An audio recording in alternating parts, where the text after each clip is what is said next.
यूहन्ना सुसमाचार उसका 19वां अध्याय उसका 11 वचन पढ़ेंगे। यीशु ने उत्तर दिया, यदि तुझे ऊपर से न दिया जाता तो तेरा मुझ पर कुछ अधिकार न होता। इसलिए जिसने मुझे तेरे हाथ पकड़वाया है उसका पाप अधिक है। आमीन। प्रार्थना करेंगे। प्यारे प्रभु जी, मैं धन्यवाद करता हूँ पिता इस समय के लिए प्रभु तूने मैं दिया। प्रभु तेरा वचन कहता है जब भी तुम नाम से खड़े होकर बात करो तुम नहीं, तुम्हारे भीतर में आकर बात करेगी। मसीहा मुझ निर्बुद्धि निर्ज्ञानी मनुष्य को प्रभु अपने शरीर से छिपा कर तू स्वयं हमसे बातें कर। छोटी सी प्रार्थना प्रभु यीशु मसीह के महान नाम से मैं मांगता हूँ, सुनकर कबूल कर। आमीन। पिता पुत्र पवित्र आत्मा तेरे प्रभु की आशीष तुम पर, तुम्हारे परिवार, तुम्हारे कामकाजों पर सदा सर्वदा बनता रहे। आमीन। प्रभु के महान कृपा से परमेश्वर ने हमें इस 7वें दिन प्रवेश किया, इसके लिए प्रभु की स्तुति करेंगे। आज जो हमने वचन पढ़ा यूहन्ना सुसमाचार उसका 19वां अध्याय उसका 11 वचन दोबारा पढ़ेंगे। यीशु ने उत्तर दिया, यदि तुझे ऊपर से न दिया जाता तो तेरा मुझ पर कुछ अधिकार न होता। इसलिए दोस्तों आज हम लोग यीशु मसीह के सलीब के पास 4 झुंड है। एक झुंड सरकार का है, सरकारी वालों का उस जमाने के। दूसरा झुंड जो है वो विश्वासी लोगों का, ठीक है। और तीसरा झुंड जो है वो यूं ही देखने के लिए आए उनका। तो इस तरीके के झुंड सब है उसके अंदर मिक्स है, लेकिन किसी को भी यीशु पर दया ही नहीं आ रहा। मुझे बोलो राह चलता कोई ऐसे मार खाएगा तो हम बोलते अरे रे बेचारा कितना मार लग गया, उसका गलती हो फिर भी अगर खून निकला वो क्या बोलते हैं, गलती क्या तो क्या हो गया, इतना मारेगा क्या कि बेचारे क्या निकल गया, खून भी निकल गया। यीशु मसीह ने कोई भी गलती किया नहीं और लोग चिल्ला चिल्ला कर बोल रहे हैं इसको कहाँ चढ़ा, क्रूस पर चढ़ा, उसकी इज्जत ही नहीं। इनको भी नहीं बोल रहे, क्या बोल रहे, इसको क्रूस पर चढ़ा दिया जाए। और पिलातुस उस जमाने का उनके यीशु मसीह के वक्त का वहां का राजा था। तो वो कहता है मुझे तो कोई इस पर दोष नजर नहीं आया, तुम लोग क्यों बोल रहे हो। तो बोलते नहीं चढ़ाओ इसको। पूरी प्रजा चिल्ला उठी, क्या करो इसको क्रूस पर चढ़ाओ। फिर पिलातुस अंदर गया, यीशु मसीह था अंदर। बोलता है तू मुझसे बोल, मेरे को तेको छोड़ने का अधिकार है। ऐसा कौन बोल रहा है, पिलातुस कह रहा है कि मेरे को तुमको छोड़ने का अधिकार है, तुम मुझसे बोल, तुम मुझसे क्यों नहीं बोलता। तो यीशु क्या बोलता है, उसको पता है तुझे ऊपर से दिया गया अधिकार, इसके लिए तुझे है, वरना तुझे कौन सा अधिकार मिलता था। अब मतलब हिंदी में कहावत है, पानी में रहकर मगरमच्छ से बैर नहीं करना चाहिए, बराबर ना। अगर पानी में है तो मगरमच्छ से क्या करना चाहिए, दोस्ती करने में ही उचित है, और बैर बिल्कुल भी नहीं करना। तो यीशु मसीह इतने तकलीफ में है, वो राजा के अंडर में खड़ा है, अंदर है।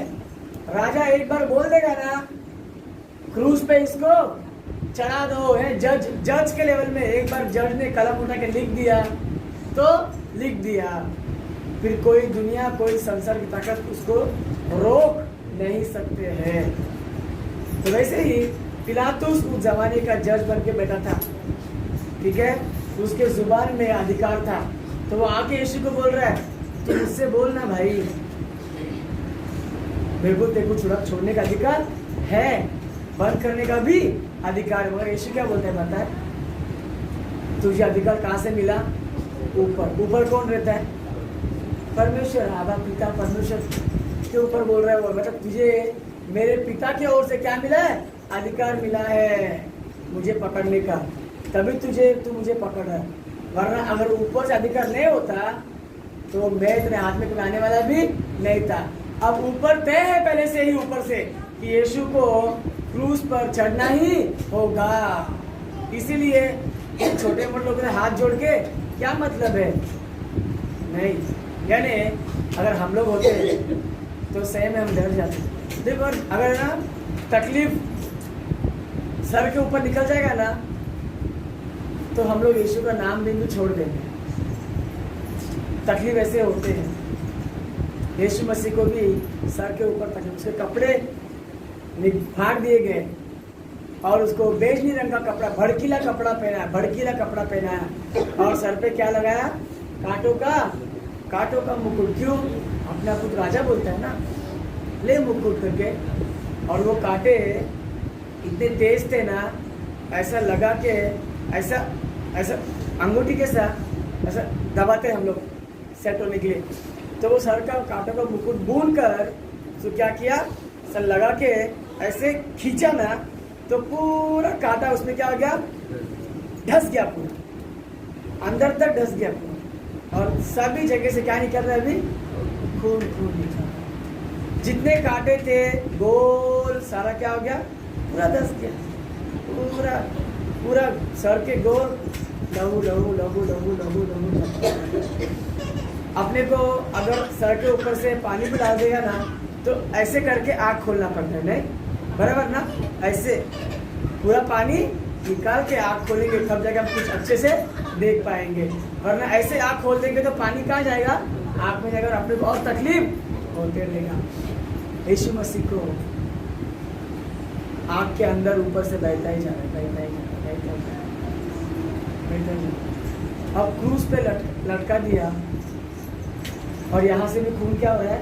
बह रहा है। उसको आँख खोलने के लिए भी बराबर नहीं जम रहा है, इतना तकलीफ। और एक की देखो, एक तो यीशु मसीह तभी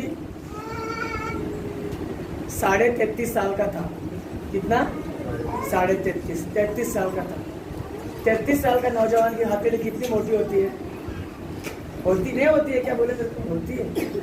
और इतने, आपको बात बताता हूँ, कील यहाँ पे नहीं लगी। जो फोटो में दिखा रहे यहाँ कील लगी, गलत है। कील यहाँ नहीं लगी। कील कहाँ लगी? इधर लगी और इधर लगी। इधर तो मेन नस रहता है, इधर तो मेन। तो बोलो इधर से इधर निकलने के लिए कितना मोटा, और इधर से निकल के किस में गड़ना मांगता है? इतने मोटे लकड़ी में। भाई पतला लकड़ी नहीं था वो, ऐसा से नहीं था पतला। इतना मोटा लकड़ी, इतना मोटा। और वो कील यहाँ से निकल के, यहाँ से भी निकल के लकड़े में फिक्स होना मांगता है। तो सोचो कितना मोटा कील वो होगा। ऐसा दीवार पे मारता ऐसा कील नहीं था, इतना मोटा कील। यहाँ पे ऐसा हथौड़ी से फटाक करके मारते ही ना, ऐसा लहू सब फचक गया पूरा जो मारते उनके ऊपर। फिर भी उनको कोई दया। अरे जो एक बात बताओ, फांसी लगाने वाले होते हैं उनको तो भी कम से कम दया आती है। उसका ड्यूटी होता है ना कि ऐसे लगाने का, हाथ बांध देने का। और उसको एक आदमी आता है, वो रस्सी लटका के निकल जाता है, फिर वो दबाता है तो वो नीचे जाता है। उसको भी कम से कम दया होती होगी, लेकिन वो कानून के आगे मजबूर है, वो कुछ नहीं कर सकता। लेकिन इन जालिमों को देखो, गोली मारना और फांसी लगाना एक मिनट का काम है, लेकिन ये जो चल रहा है ना, ये 1 मिनट का काम है क्या? पहले क्रूस को बिछाओ, बड़ा क्रूस को बिछाओ, फिर यीशु मसीह को उसमें लेटाओ, फिर बाद में बराबर बीचों बीच उसको लेटाने का, फिर एक हाथ से, जालिमों ने पता है बराबर भी लेटाया नहीं उसको, टेढ़ा लेटाया ऐसा, एक हाथ पहला ऐसा खींच के इधर कील मार दिया। कितना चिल्लाया यीशु मसीह ने। मैं हो सके आप लोग को हर साल बोलता हूँ, फिल्म बताऊंगा, वो तो याद है आप लोगों को? प्रार्थना करो, आपकी बार मैं अभी से ट्राई कर रहा हूँ, अगर मिल जाए ना फिल्म, इतना बड़ा पर्दा लगा के मैं आप लोगों को बताऊंगा। और उम्मीद करता हूँ आप सब लोग देखने के लिए आना चाहिए। आएंगे ना कि नहीं आएंगे? तो ऐसा इधर कील लगा के ना, तो यीशु मसीह दर्द के मारे इस तरफ हो गया, जहाँ दर्द वहाँ हो गया, तो इस तरफ आया, लोगों ने इसको इस हाथ से खींचा ऐसा, और खींच के एकदम खींच के इस तरफ लगा के जोड़ के इधर भी ठकाठक। इससे संतुष्ट नहीं हुआ, अभी पैर की बारी आ गई, नीचे गए, नीचे मतलब लकड़े के पैरों के पास गए, पैर ऐसे रख के कील नहीं मारा, हाँ पैर ऐसे रख के कील, एक ही कील ऐसे रख के इधर। अब मुझे बोलो हथेली तो हो गया, पैर पे पैर और उसके नीचे लकड़े पे कील लगना चाहिए, ये और भी मोटा लंबा कील, यानी दोनों पैर के अंदर क्या होना चाहिए, वो घस जाना चाहिए, इतना मोटा कील और लकड़े में जाना चाहिए फटाफट। आपको पता है पैर में भी नस होता है वहाँ पे, आप लोगों को नहीं मालूम, डॉक्टरों को मालूम है, मुझे कब मालूम पड़ा पता है, जब मैं ना एक दिन ट्रेन से गिर गया था, ट्रेन से मैं गिर गया, क्यों गिर गया मुझे पता है, स्टेशन पे गिर गया था, मैं वीडियो खत्म होने बोलता हूँ, गोरेगांव स्टेशन पे गिर गया मैं, रनिंग ट्रेन में उतरा, गिर गया, घुटने पे लग गया मेरे और घुटना डैमेज हो गया, फ्रैक्चर हो गया। मैं लंगड़ते बाहर तक आया, फिर गणेश मास्टर को फ़ोन किया, वो फटाक से गाड़ी लेके आया, मैं गाड़ी में मेरे गणेश के घर पे गया, बोला मेरी माँ देखी तो क्या हो जाएगी, डर जाएगी, मैं घर से बोला नहीं, अस्पताल गया, तुरंत एडमिट किया, प्लास्टर लगा दिया, उसके बाद मेरे मालिक को बोला मेरे घर पे, उसके बाद जब डॉक्टर आया, यूँ लेना पड़ा था मैं, डॉक्टर आके यहाँ का नस पकड़ते हैं ना, कैसा है करके, उसने पाँव का नस पकड़ा ऐसे, एडी का नस पकड़ा ऐसे, एडी का, और चेक करना था।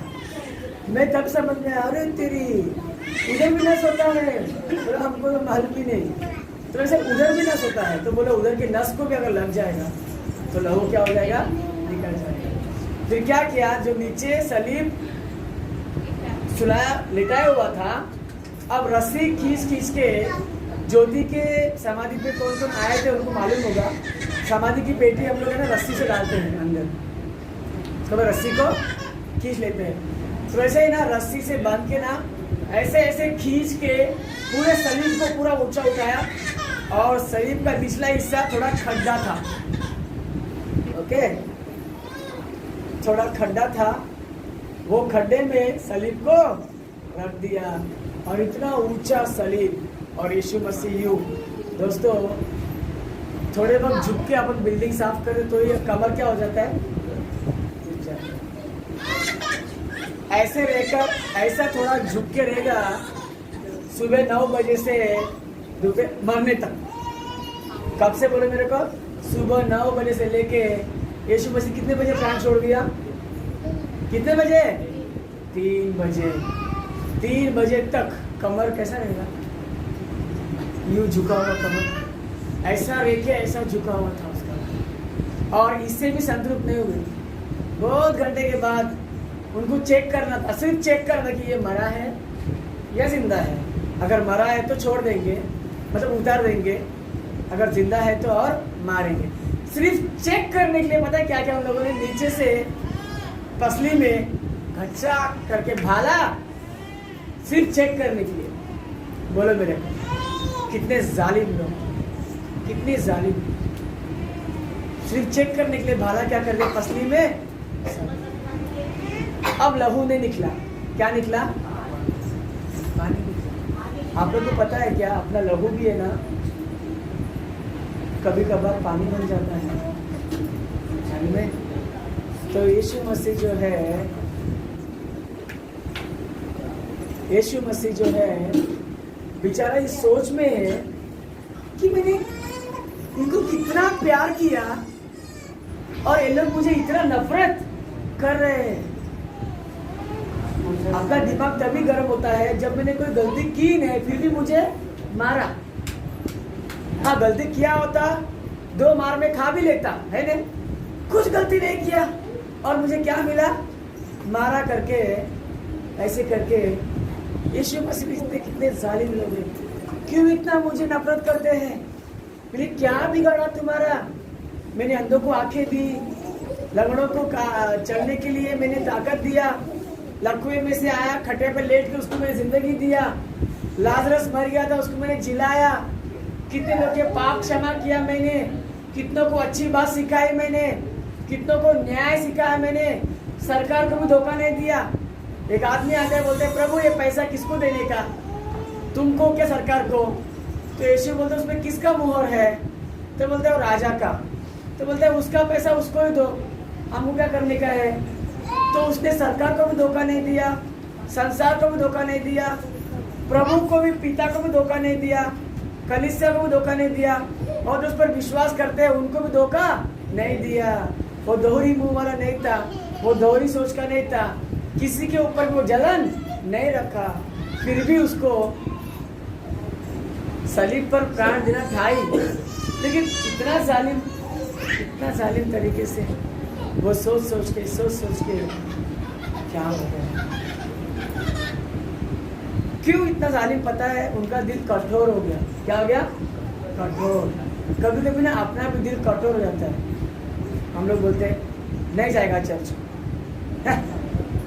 क्या हो जाएगा? तो हम लोग भी उन्हीं जालिमों से हैं जिनको दया यीशु के ऊपर नहीं है।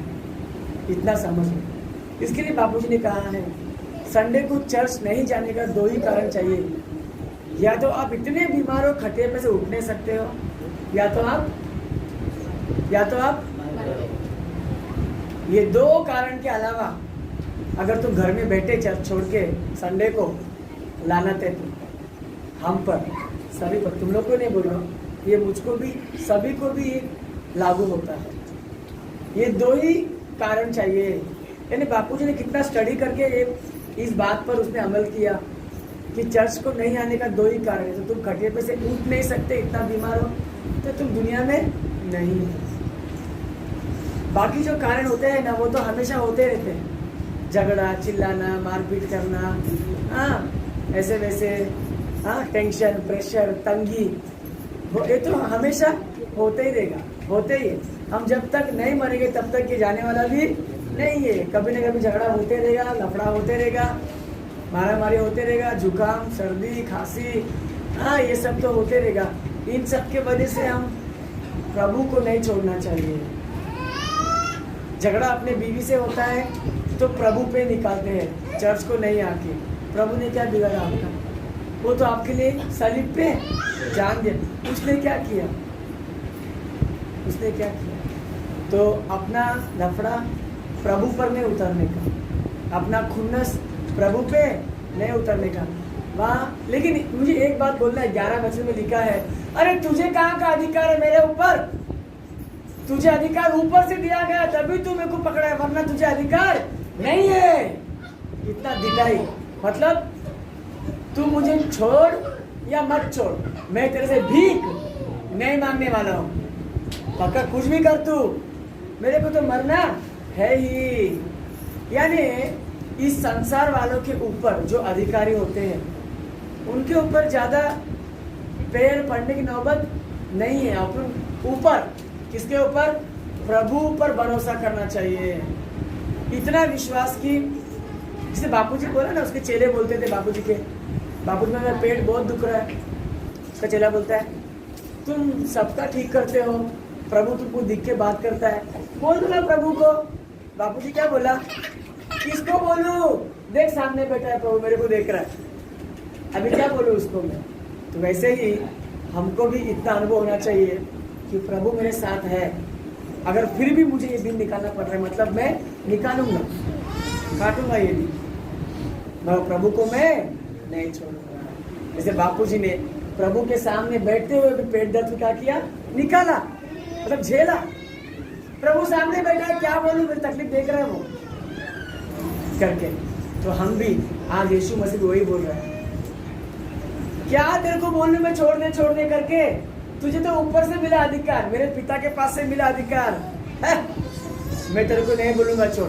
वो उसको ऑफर दे रहा है, ऑफर क्या कि मैं तेरे को छोड़ सकता हूँ, मेरे पास अधिकार है, तू बोल तो छोड़ू। यीशु बोलता है छोड़ करके भी नहीं बोला, पकड़ करके भी नहीं बोला, क्योंकि उसको पता है कि जो कुछ उसके ऊपर बीत रहा है वो ऊपर से पहले से तय है।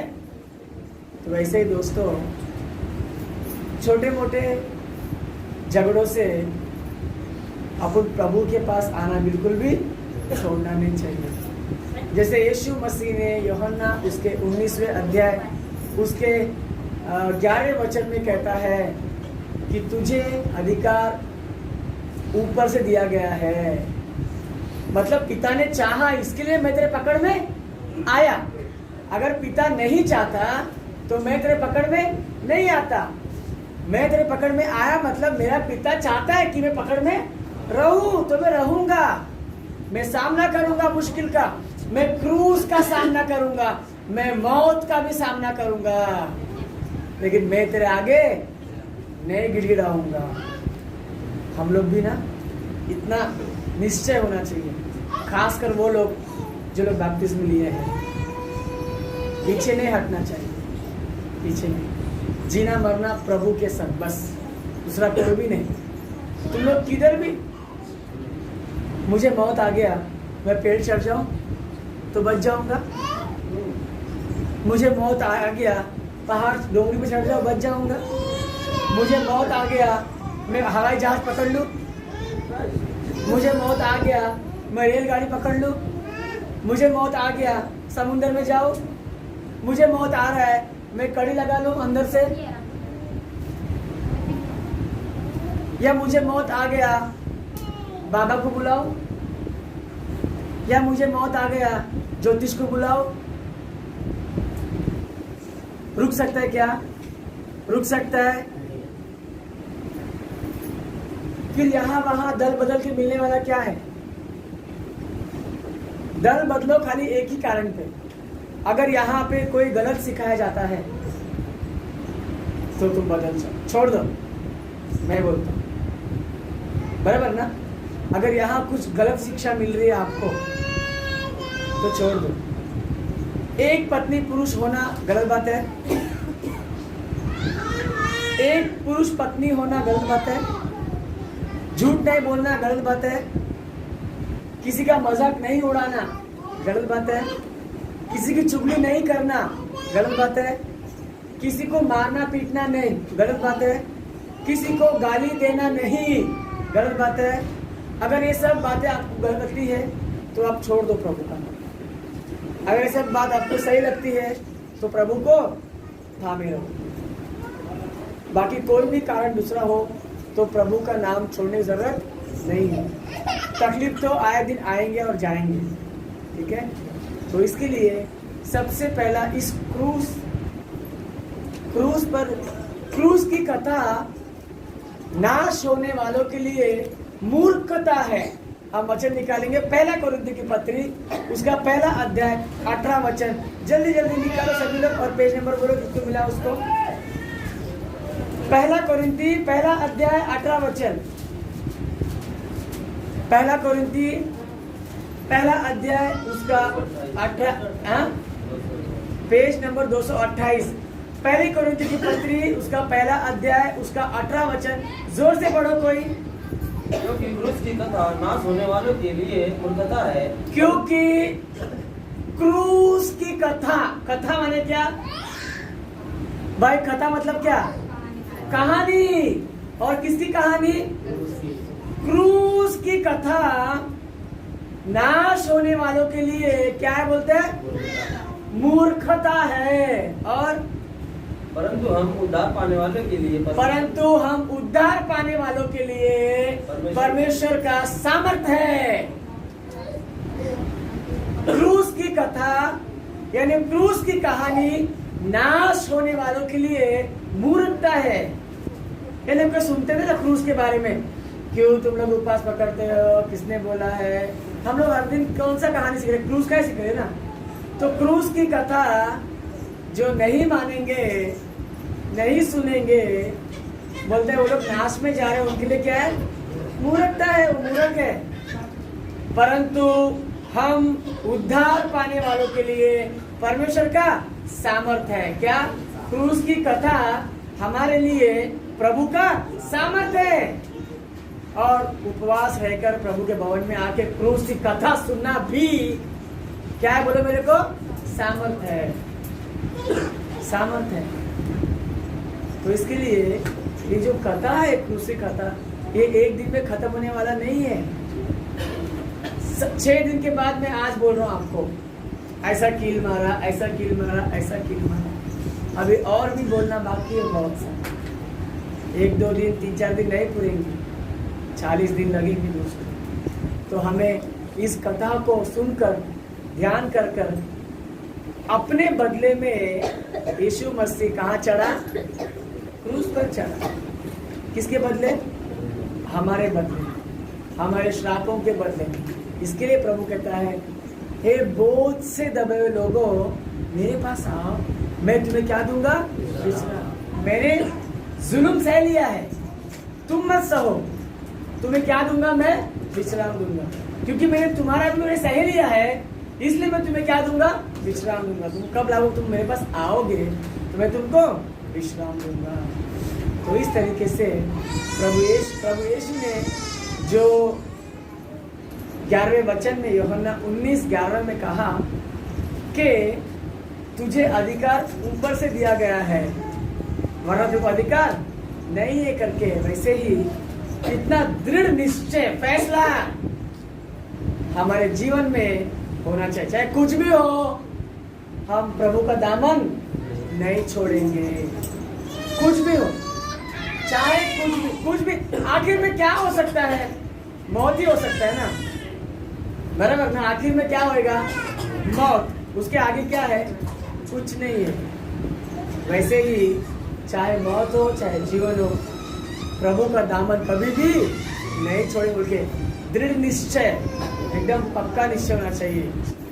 हम लोग ऐसा निश्चय है ना, अपने प्यार के लिए करते हैं, चाहे कुछ भी हो जाए, मैं तेरे को नहीं छोड़ूंगा, मरते दम तक मैं तेरे को नहीं छोड़ूंगा, मैं मर जाऊं फिर भी तेरे को। मैं सबका देखता हूँ स्टेटस, सावन का, हाँ सबका तो क्या क्या लगाते हैं, वो पता नहीं सावन आज नहीं है, पता नहीं उसका एस पे बहुत उसका रहता है, सावन का भाई है इधर, हाँ उसका एस पे रहता है बहुत स्टेटस, ठीक है, और उसका नाम भी एस से आता है सावन, बहुत अच्छा अच्छा रहता है स्टेटस। मैं सब लोग को देखता हूँ, तो जो लोग इतने प्यार की भाषा समझते हैं, तो यीशु मसीह को भी प्यार से अपना के उसका दामन थाम के रहो ना। जो तुम इतनी प्यार का मजबूती समझते हो तो बराबर ना, अगर तुम प्यार की मजबूती को समझते हो तो यीशु मसीह भी तुमसे प्यार किया है यारो, तो उसका भी दामन कस के थामे रहो ना। काय के लिए आधा इधर आधा उधर आधा इधर करते हो? नहीं नहीं नहीं नहीं, यीशु मसीह से भी क्या करो? प्यार करो। कब तक? मरते दम तक, चाहे मौत क्यों ना आए, मैं प्रभु यीशु का दामन नहीं छोड़ूंगा। चाहे तुमको मौत से छुटकारा भी मिले, कोई बोलता रहेगा, जैसे इसने बोला, फिर उसने बोला मुझे बोल, मैं तेरे को छुड़ाऊंगा, ऐसे बोलता है। तुझे अधिकार ऊपर से मिला, मेरे को मत सुना। यानी उसका जो ऑफर था, यीशु ने क्या कर दिया? उसको टुकड़ा दिया। नहीं चाहिए, अरे ऐसे ऑफर टुकड़ा दो भाई। बाइबल मिशन में आने के पहले, आने के बाद मुझे बहुत ऑफर आए, आप हमारे कलीसिया में आओ ना, पासवान बनाएगा, हम तुमको रहने के लिए भाड़े का रूम देगा, भाड़ा भी हम लोग ही भर लेगा, राशन का पैसा भर के देगा। मैं बोला नहीं भाई, मेरे को नहीं आने से, मैं बाइबल मिशन में ही रहूँगा। मुझे बोले तुमको 40,000 पगार देंगे। कितना? 40,000 पगार देंगे तुमको महीने का, रहने के लिए घर देंगे, फ्लैट बिल्डिंग में देंगे, हमारा चर्च चला। मैं बोला नहीं, हमको तुम्हारा पगार नहीं चाहिए, तुम्हारा चर्च नहीं चाहिए, हमको क्या चाहिए?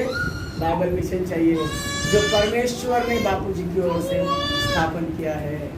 तब जाके इतने ऑफर ठुकराए, तब जाके प्रभु ने यहाँ पे एक मकाम खड़ा किया। मैं भी यहाँ ऑफर में निकलता, आज तक शायद से चर्च, क्योंकि प्रभु को तय है कि यहाँ पे सिर्फ बाइबल मिशन का ही कलीसिया खड़ा हो और खड़ा कर देगा। तो इसे आप लोग ने दृढ़ निश्चय था, ऑफर को मारो गोली उधर। मुझे संडे को मुझे काम पे बोला था, कभी स्पेशल मीटिंग के काम बोला, भक्त मैंने आने वाला है, नहीं पगार ये होएगा वो होएगा, तुम्हारा बुक में नाम लिख दो, किधर भी नाम नहीं, लिखो नाम तुम। मैं तो बोलता हूँ जिधर लिखेगा लिखो नाम, मैंने ही आने वाला है। संडे बुलाए मत, अगर बुलाएगा तो भी मैं आने वाला नहीं है, क्या करने का कर लो तुम, जाओ उधर से। फिर मेरे को बोलते नहीं। प्राइवेट में भी काम करता था, उधर ही बोलते थे ये संडे चल, पगार डबल पगार मिलेगा, ओटी मिलेगा, भर के मिलेगा। मैं बोला नहीं आएगा, नहीं पगार कम चलेगा मेरे को, संडे को आएगा ही नहीं। लोग बोलते थे तू पागल है, डबल मिल रहा है संडे को, डबल पागल है तू। हाँ पागल है, नहीं आएगा समय। तो कितना कितना घमंडी है तू लक्ष्मी ठुकराता है। लक्ष्मी आने हाँ, तो कितना घमंडी है तू लक्ष्मी को ठुकराता है। हम लोग में बहुत बुरा मानते हैं। तुझे कभी लक्ष्मी मिलेगी नहीं, मत मिलने के, तू ही रख ले तू ही रख ले। आज प्रभु ने खड़ा किया, कोई जरूरत नहीं, प्रभु सब देगा। जैसे यीशु मसीह ठुकराया ऑफर को, वैसे हम भी यीशु मसीह के अलावा कुछ भी ऑफर देगा, ठुकराने की हिम्मत होनी चाहिए। ऐसी स्थिति सदा प्रभु हम सब लोग देता रहे। आमीन। करे प्रभु जी जो वचन आपने बोया है पिता, 100 गुना फलबंद कर हमें सुनने में, यीशु के नाम से मैं मांग तो कबूल कर। आमीन। पिता पुत्र पवित्र आत्मा दे प्रभु की आशीष, इस 7वें दिन का 7वां आशीर्वाद यहाँ उपस्थित सभी को, यूट्यूब देखने वाले सभी को, सभी हरियाणा वालों को सदा सर्वदा बनता रहे। आमीन। सभी लोगों को मरना था।